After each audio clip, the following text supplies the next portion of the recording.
সেটাই তো তাদের মনোবল বাড়াবার একটা ইঙ্গিত। এনডি কলেজে বিগত কয়েক বছর ধরে যেভাবে কলেজের ভিতরে এই গুন্ডাদের তাণ্ডব চলছিল, তখন যারা পীড়িত সেই ছাত্রছাত্রীরা কমপ্লেন করেছে, থানায় কমপ্লেন হয়েছে, প্রিন্সিপালের কাছে কমপ্লেন হয়েছে। সেই কমপ্লেন এফআইআর পর্যন্ত হতে পারলো না। এই যে অপরাধীদের মনোবল বাড়ছে, এই যে স্টুডেন্ট নেতার নামে যারা তাণ্ডব করছে, তাদের পিছনে এই নেতা মন্ত্রীদের হাত যতক্ষণ থাকবে ততক্ষণ এই ধরনের কুকৃতি চলবে। সব থেকে প্রথম দরকার আছে এই ধরনের নেতা নেত্রীদের বয়কট করার সমাজ থেকে। হাওড়া নরসিংহ দত্ত কলেজের ইউনিয়ন রুমে র্যাগিংয়ে মূল অভিযুক্তর পাশে এবার দাঁড়ালেন মন্ত্রী অরূপ রায়। মূল অভিযুক্ত সৌভিক রায়ের পাশেই দাঁড়ালেন রাজ্যের খাদ্য প্রক্রিয়াকরণ মন্ত্রী।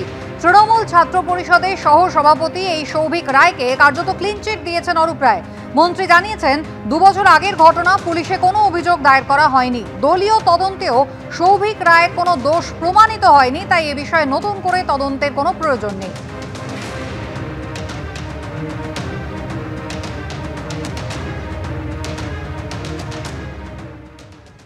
তারা যদি কন্ট্রোল করতে না পারে কিচ্ছু করার নেই।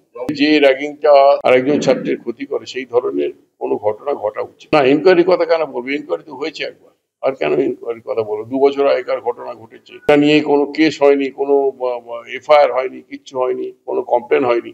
তো সেটা নিয়ে নতুন করে খোঁচানোর কোনো দরকার নেই। অভিযোগ করলেই কারো বিরুদ্ধে অভিযোগ প্রমাণ হয় না। অভিযোগ করলে যদি সত্যি সেটা হয়, প্রমাণ হয়, তখন তার বিরুদ্ধে কড়া ব্যবস্থা। দলের কাছে কমপ্লেন গেছিল, দল সেটাকে এনকোয়ারি করেছে। এনকোয়ারি করে দেখেছে যে না, এই ধরনের কোনো ঘটনা ঘটেনি, ও দোষী নয়, সেই কারণে দলের বিরুদ্ধে কোনো ব্যবস্থা নেই।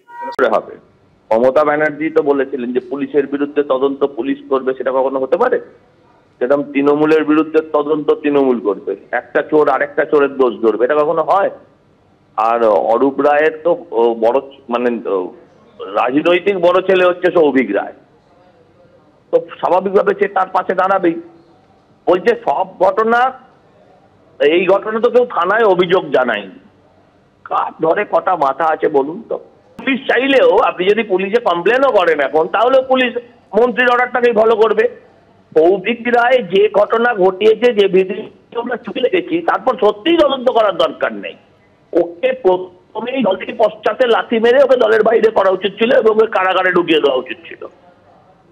কিন্তু কি করবে, কে করবে? এরা তো চোরে চোরে মাস সুতো ভাই। এদের আমি বলি, হাজার সমস্যার পশ্চিমবঙ্গের একটাই সমাধান, সেটা হচ্ছে মমতা তাড়ানো।